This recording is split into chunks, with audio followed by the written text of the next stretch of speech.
정치권 소식 짚어보는 아침의 맛소 시간입니다. 이승훈 전 더불어민주당 전략기획위 부위원장, 노동일 파이낸셜 뉴스 주필 나오셨습니다. 안녕하세요. 안녕하세요.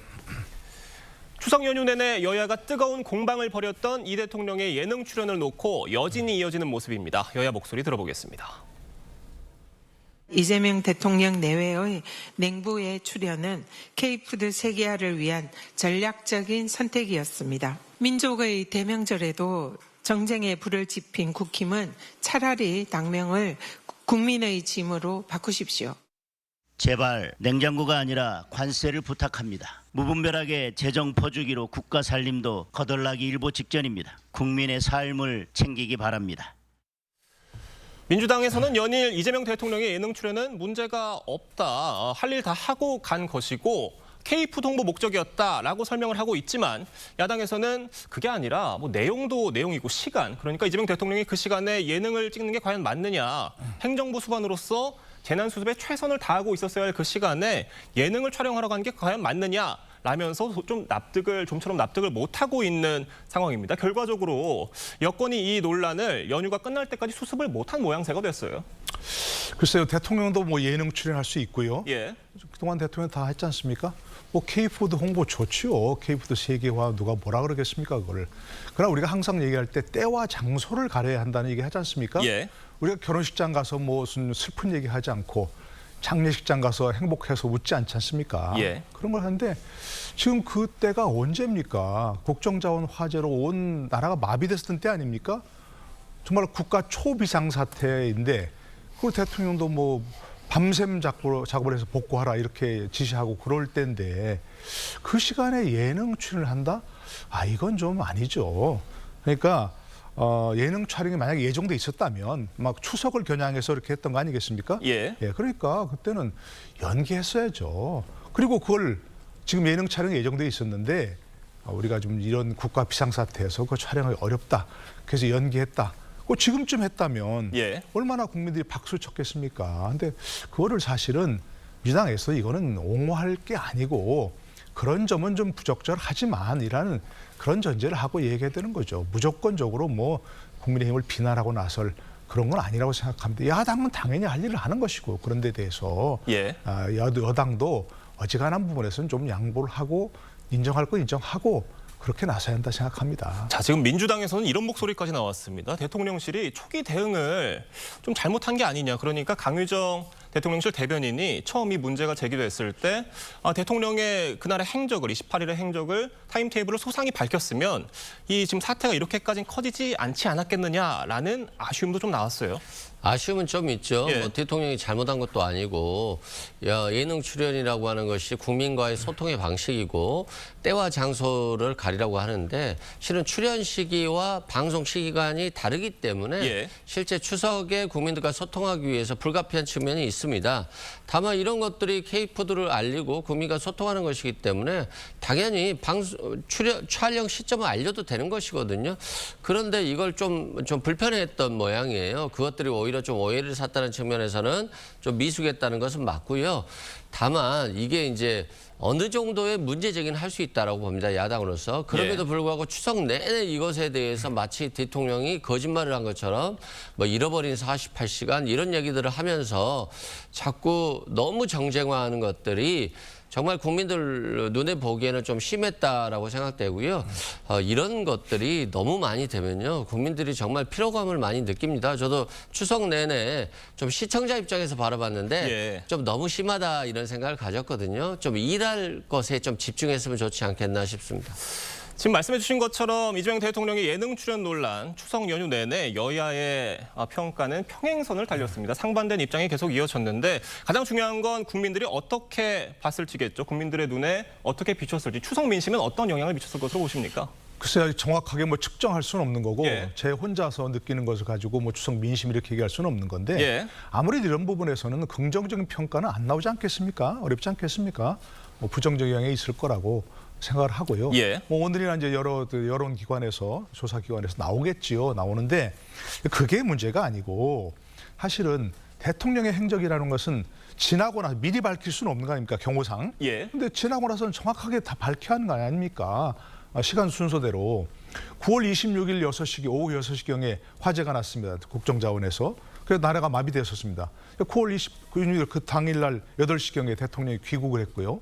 근데 9월 28일 그로부터 그야말로 2박 3일 후에 저녁 5시 30분경에 뭐 비상대책회의 하면서 그때 처음으로 모습을 드러냈습니다. 물론 그 이전에 뭐 홍보수석과 대변인이 뭐 대통령이 이런 일을 했다 이렇게 얘기를 했지만 그에 대해서 사진도 안 나오고 동영상 안 나오고 보통의 경우에는 다 사진 찍어서 국민들에게 배포하지 않습니까? 근데 그게 안 나왔었습니다. 그러면 당연히 그에 대해서 야당으로서는 아니 이 비상시국에 대통령 뭐 했느냐, 어디서 어떤 일을 했느냐 하고 얘기를 할 수 있는 거죠. 국민들 앞에 밝혀야 할 의무가 있는 거고요. 예. 뭐 나중에 밝혀졌지만 그 시간대 언제인지 모르지만 아직도 지금 대통령실에서 밝히지 않고 있지 않습니까? 예. 몇 시에 지금 연행 촬영을 했는지. 오후라고만 밝힌 상황이에요. 그렇습니다. 예. 9월 28일 오후라고만 얘기하고 있고 그 이전에 그럼 혹시 그 전날은 뭐 리허설을 했는지 아무것도 보이지 않았습니다.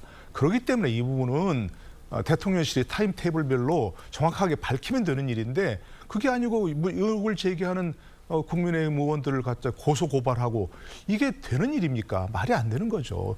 입장을 바꾸는 거 생각하면 정말 박근혜 전 대통령이라든지 윤석열 전 대통령이 만약 이랬다면 여당에서 민주당에서 뭐라 그러겠습니까? 예. 뭐 탄핵하겠다고 할 거 아니겠습니까? 그러니까 이거는 뭐 고소 고발하면서 국민의 눈살을 찌푸리게 할 게 아니고 정확하게 시간별로 밝히면 되는 겁니다. 만약 27일, 28일에 대통령께서 시차 때문에 예. 미국 갔다 오셨으니까 피곤해서 좀 쉬었다. 그래서 지금 그런 것을 하기 어려웠다. 이해하지 않습니까? 국민들이. 그렇겠지 뭐라고 이해하는데 예. 그게 아니고 뭐 쓸데없는 정치 공세라든지 뭐 이건 고소하고 고발한다. 이렇게 얘기하는 것은 온당한 대응이 아니라고 생각합니다. 알겠습니다. 자, 추석 연휴가 끝나면 개혁 입법 2라운드 시작될 것으로 전망이 됩니다. 자, 개혁의 속도를 놓고 이 추석 연휴 동안 당정 간의 이견도 좀 노출이 됐었는데 이건 좀 어떻게 보셨어요? 그렇습니다. 민주당 입장에서 보면 내란 종식하고 뭐 검찰청 폐지라든가 사법부 관련해서 법원 개혁하겠다 예. 이런 것들 뭐 취지는 좋습니다. 다만 이제 정부 여당인 거잖아요. 이재명 정부 입장에서 보면 그 실행 과정에 있어서 예를 들어서 검찰청을 폐지했는데 1년간의 유예 기간이 있다라고 한다면 그 1년간의 유예 기간 동안 국민들이 피해를 보지 않게끔 절차를 완비해야 되는 것이거든요. 그래서 정부 입장에서 보면 유능한 정부, 효율성 있는 정부를 보여주기 위해서는 어느 정도의 시간이 필요하고 그러한 정부의 총책임자는 이재명 대통령이기 때문에 심사숙고할 시간을 정부가 좀 주도해야 된다 이런 입장이고요. 법원과의 관계도 마찬가지입니다. 뭐 사법부도 당연히 개혁해야 되고 조희대 대법원장이 잘못한 정적 중립성을 위반한 부분도 있습니다만 또 사법부 독립의 측면도 강조가 돼야 되는 부분이 있어서 이런 것 때문에 개혁을 한다 할지라도 그 절차나 과정 국민의 민심까지도 보고 가야 되는 것이 이재명 정부 아니겠습니까? 그래서 예. 엇박자가 난 부분이 있겠죠. 그럼에도 불구하고 그런 엇박자 속에서 서로 간에 이견을 조율해가고 그리고 나서 야당과 협치하는 부분이 있어야 되고 이것들이 결국에는 좋은 결과를 내기 위한 어떤 진통이라고 보고 좋은 결과를 내기 위한 노력들을 해야 될 것 같습니다.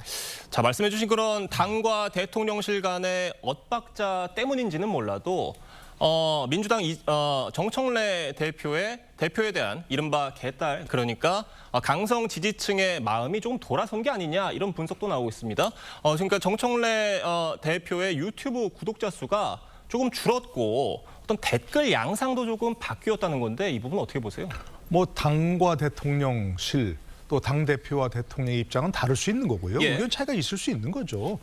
그러나 그것은 우리가 흔히 정부 여당이라고 해서 한 몸으로 얘기하지 않습니까? 그러면 그때는 이견을 조용히 조율해서 내부에서 최종적인 목소리는 누가 내야 합니까? 당대표가 내야 합니까? 대통령이 내야 합니까?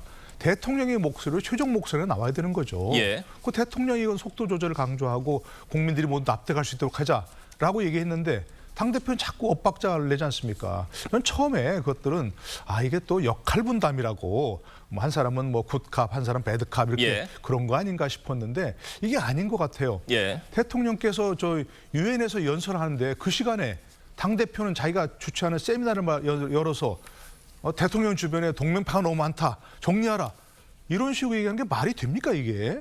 그러니까 이거는 대통령실에서 정말 확실하게 뭔가 국정의 주도권을 쥐려면 당대표를 설득을 하든지 아니면 다른 조치를 취하든지 해서 엇박자가 나지는 않게 해야 되는 겁니다. 지금 일단 집권했으니까 집권 여당이 아니라 이 정부가 성공하는 게 중요한 거 아닙니까? 국민을 위해서도. 이런 식으로 엇박자가 나는 것, 역할 분담이 아니라 이건 뭔가 서로 다른 의견이 다른 것들이 좀 표출되고 있다. 이런 것은 계속해서 보여주는 건 바람직한 모습은 아닌 거죠. 예, 당과 대통령실 간의 엇박자, 수습 시도에도 어떤 미묘한 기류가 계속 이어지고 있는 것 같은데 저희가 잘 지켜보도록 하겠습니다. 자, 다음 소식도 짚어보겠습니다. 다음 주 국정감사를 앞두고 민주당은 조희대 대법원장의 출석을 압박하고 있습니다. 박균택 의원 발언 먼저 들어보겠습니다. 국민이 궁금한 게 많고 또 물어야 할 사항이 많은데 대법원장이라는 이유로 권위를 부리면서 국회의 질문에 답하지 않겠다라고 한다면 그것은 그냥 묵과할 수 있는 일은 아닌 것 같습니다. 국정감사에 응해야 한다고 보고 만약에 그런 태도를 보이지 않는다고 한다면 거기에 대해서는 저는 철저한 응징이 있어야 한다고 생각을 합니다. 그동안 대법원장은 사법부 존중 차원에서 국감에 참여하지 않고 법원행정처장이 나오는 게 관행이었는데 지금 민주당은 조 대법원장 나와라. 만약에 나오지 않으면 강제력 동원까지 시사를 했습니다. 어떻게 들으십니까? 대통령실도 국정감사 대상이죠. 예. 근데 대통령 출석하라. 그렇게 안 합니다. 예. 마찬가지입니다. 삼권 분립이라고 하는 것은 입법, 사법, 행정이 동등하게 같은 레벨로 같은 위상으로 지금 분립된다. 그래서 서로 견제와 균형을 해야 한다. 그런 얘기거든요. 예. 그러니까 그동안은 또 관례상도 대법원장은 국정감사 때 출석하지 않고 앞에서 인사말 하거나 또 마지막 마무리 발언하거나 그런 걸로 가름했었습니다. 이번에도 그런 걸 존중해야 되는 거죠. 문재인 정부 때 똑같은 일이 있었고요. 그렇기 때문에 기본적으로 좀 이런 조희대 대법원장에 대해서 자꾸 하는 것은 공세를 취하는 것은 아마도 이제 이재명 대표 때 왜 판결을 그렇게 했냐라고 하는 것 같은데 그런 건 얼마나 지금까지 해명했지 않습니까? 대법원 행정처장이 나와서 계속해서 얘기할 때 대법관들의 모든 총의를 모아서 이렇게 한 것이다라고 얘기했으니까 그 문제를 가지고 자꾸 이렇게 문제를 제기하는 것은 역시 입법부로서 바람직한 모습이 아니다 생각합니다. 그러니까 강제력 동원을 시사한 게 결국에는 동행명령장 발부를 언급한 것으로 보이는데 실제로 발부할 가능성도 있다고 보세요? 뭐 동행명령장을 발부할 수는 있겠죠. 예. 근데 이게 이제 실효성이 별로 없죠. 정당한 이유가 없어야 되는데 사법부 같은 경우는 법원의 독립을 위해서라고 하고 이 정당한 이유에 대한 판단도 결국에는 법원이 하는 것이기 때문에 사실상 뭐 강제력은 없다라고 봅니다. 그럼에도 불구하고 아마 이제 법원도 이제는 성역이 되어서는 안 된다.